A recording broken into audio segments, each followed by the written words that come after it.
Magandang araw mga idol. Panoorin natin tong lugar sa Samar, idol. Yung asawa niya, nahabol ng itak. Buti na lang katakbo yung asawa niya, mister niya. Matapang tong babae, idol. Kayong mga lalaki dyan, dapat pag matapang asawa niyo, talagang huwag nyo nalang patulan. Baka ikaw pa yung makadali. So, idol, panoorin natin itong mga idol. Bigay leksyon to sa atin. Yan.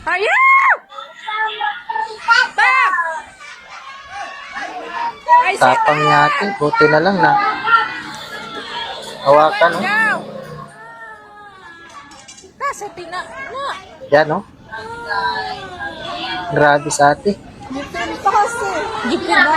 Sus, buti na lang. Naman daw. Walang mga idol. Maraming salamat. Pati subscribe po mga idol.